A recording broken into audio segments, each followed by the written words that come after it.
হাতের দিকে তাকাও। আল্লাহর বান্দা জমিন থেকে বিদায় বিদায়। টকবকে একজন যুবক মানুষ, কেউ ভাবে নাই, কেউ ভাবেও নাই। তারও তো স্বপ্ন ছিল আমি ঢাকায় এমপি হব, আমি দেশের জন্য কাজ করব, মানবতার কল্যাণে কাজ করব। আল্লাহর বান্দারও তো স্বপ্ন ছিল সুন্দর একটা দেশ গড়ব, দুর্নীতি মুক্ত দেশ গড়ব, কিন্তু পিশাচের দলেরা তারা বাঁচতে দিল না। এমন একটা দিন আসবে আমি আজাদি ও জমিন থেকে বিদায় হয়ে যাব, মাইকে এলান হয়ে যাবে আজাদি আর জমিনের না। আরে দুনিয়ার যুবক, একটা বারের জন্য এইসব মিলাও, এই দুনিয়া কিছুই না রে ভাই। বাজার কোন দুনিয়ার জন্য পাগল হয়ে গেল বল? এই দুনিয়া তোমার না, এই দুনিয়া তোমার আপন না রে বাবা। এই জমিন থেকে একদিন বিদায় লাগবে রে যুবক।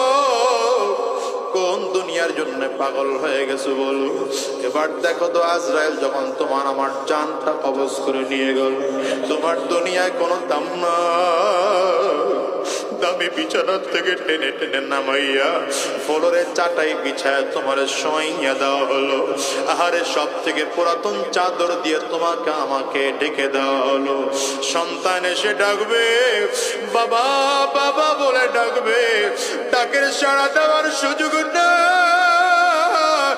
দেখো একদল লোক চলে যায় বাজার থেকে কাফনের কাপড় কিনে আনার জন্য, একদল লোক চলে যায় কবর খনন করার জন্য, আর একদল লোক চলে যায় বাগজাট থেকে বাঁশ কাটার জন্য, একদল লোক চলে যায় বড়ই পাতা দিয়ে গরম পানি করার জন্য। আরে বাগানের কিনারায় দরাদরি করে নিয়া সুন্দর করে গোসলটা করাইয়া এ বাজার তিনটা কাপড় দিয়ে প্যাকেট বানায় বানাইলো।